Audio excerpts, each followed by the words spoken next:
announce that I'm running for Washington State Party Chair of the Democratic Party. I think it's an incredible opportunity to take a look at what we do in our party. You know, it goes beyond saying this last election cycle was not particularly kind to Democrats. I mean, we held the governor's office, we got our federal officials elected, especially Derek Kilmer in making that happen, but we lost in the 3rd CD, we lost in the 5th CD. We still have not recovered our state senate since Rodney Tom and Tim Shelton defected back in 2012, and that's not okay. You know, our majority in the House is razor thin, and we didn't do anything in this cycle to be able to change that. In fact, we had 7 legislative races statewide where we didn't even run a Democratic candidate.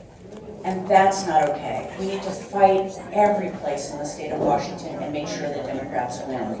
You know, in our county races, no county was hit harder than Pierce County in losing the Pierce County executive race and losing seats on the Pierce County Council. But it wasn't just Pierce County. It was Thurston County, it was Snohomish County, it was Grays Harbor County. We were almost skunked, you know, east of the Cascades in working through that, and that's not okay.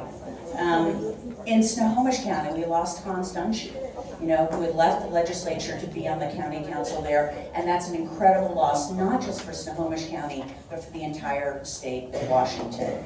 And here's what, you know, is so incredibly important, I think, for all of us, is right now we have a president-elect in Washington, D.C., who he and his henchmen, and they're all men, it seems, for the most part, are attacking the rights and the safety of all of us, but particularly for immigrants, for people of color, for Native Americans, for women, for the LGBT community, and we need to be vigorously defending that. That is something that we need to do now. It's not just a matter of law and civil rights, it's a matter of people's personal safety.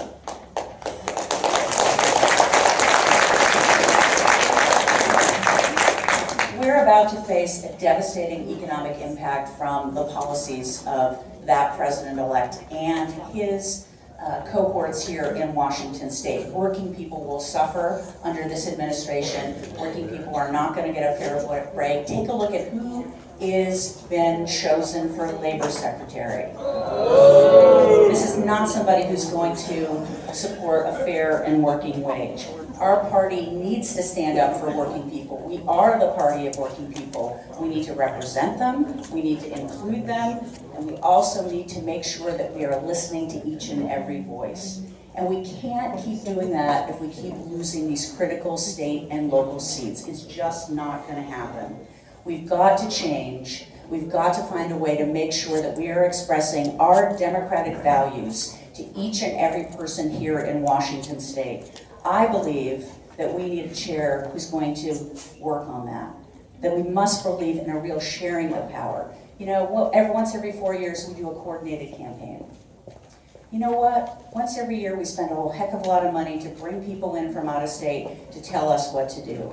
How about instead we spend 4 years investing in our local party organizations and spend the money building up our county groups, our legislative groups, helping our people develop, each and every one person here, give them those opportunities, and then let's be darn transparent about it. Because all the data, all the information that came out of the coordinated campaigns, you should have them right now. And we should be looking at building that volunteer base and organizing people to make sure we're doing the work to win the next set of elections.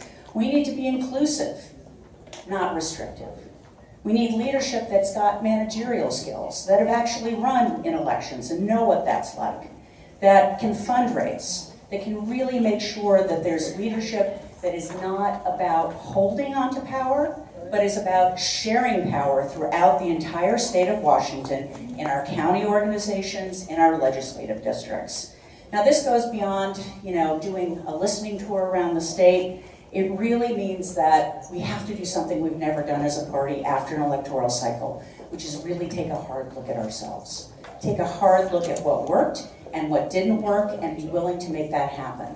And for me, it's about making sure that we're bringing together people who have worked in this party for years, as well as folks who are new to the process. Because you know, whether you felt the burn or stood with her, you know what? We are in this together as Democrats, and we need to find a new way. We need to find new leadership that's going to make that happen. How about a 5-year and 10-year plan? How about a plan to begin with? Yeah. You know, in looking at that really invests, again, in the local organizations. So I'm here today because I hope, you know, if we're not connected on Facebook, or I don't know some of the folks here today, let's make sure that we do. I want to tell you about the 5 things I'd like to accomplish as chair, and then I want to tell you something that wasn't in my Facebook post that I think is pretty exciting. So the 5 things we really like to accomplish, and I want to hear what you guys say about this, because we've got time between now and the January 28th election for the chair. And the way that that works is all the state committee members will be voting on that, 176 state committee members. So 5 things. The first is to focus our effort on Washington voters and voter registration and turnout goals in every county and every legislative district, but we're also fighting voter suppression at the local level. Let's make sure that we know everyone who needs to be voting and who they are. The second thing is we need to build a grassroots party with that plan. It's a 39 county, 49 legislative district plan. We should never have a seat where we are not running a Democrat. We should never have a seat where we're not developing a bench at the local level. And that means every PCO, every possible appointment to a board or commission, every school board, every city council, every county council. Let's do the work to invest in our candidates. And again, do it all the time, not just once every 4 years. Yeah. Let's invest, number 3, in year-round organizing. Local offices, local events, local resources, and local sharing as well to build those progressive values. And that means, number 4, building a progressive fundraising base. The party just can't raise money for the state party office. This party needs to raise money and do the work around fundraising that benefits legislative districts as well as the county districts as well. So, you know, how about something that's a shared value? And here's an idea, which is the Democrats have a monthly $25 Democratic Club. How about we change that to a number I think many people in the room might be familiar with, $27? And how about if $9 goes to the state party, but $9 goes to the county district, and $9 goes to the legislative district? So make that happen. And that we're building there we go. And investing in it. You know, I've got a background in fundraising. I've run 2 incredibly large nonprofits, Lifelong AIDS Alliance as well as Big Brothers Big Sisters, and I know very clearly that you cannot run a great organization unless you're investing money in your volunteers and you're investing time and effort and support in your volunteers. And so that's number 5, which is really to respect and support both the new and the seasoned volunteers in our party. Give you the data, give you the information, give you the training, give you the support, and the technology tools to be able to make this party run. So I want to close with a very, very personal story and why this means so much to me to run for a state party chair. Are you all familiar with what's happened at the national level with Carrier? You know, and the Trump thing with Carrier. So Carrier is a United Technologies company. United Technologies bought the company that my parents worked for. My parents are both bullshit immigrants to this country.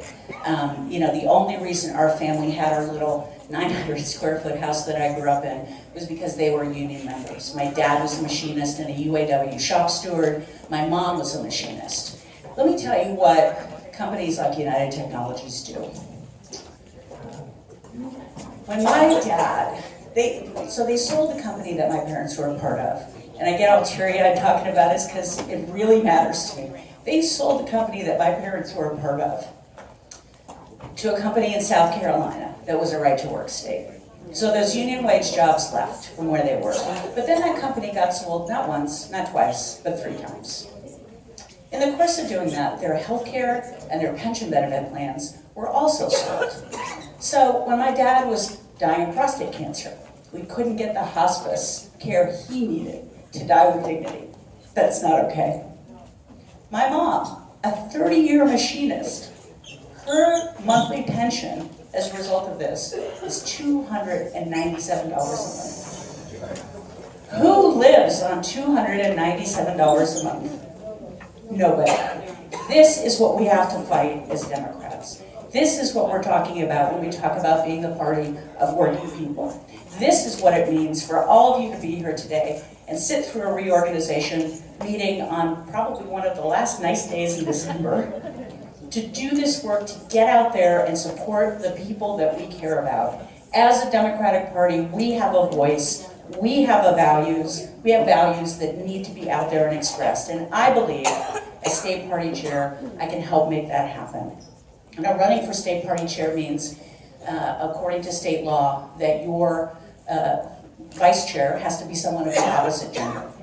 So I'm really proud to announce today that Joe Bacotis, the candidate from the congressional district, the 5th congressional district, has agreed to run with me as vice chair.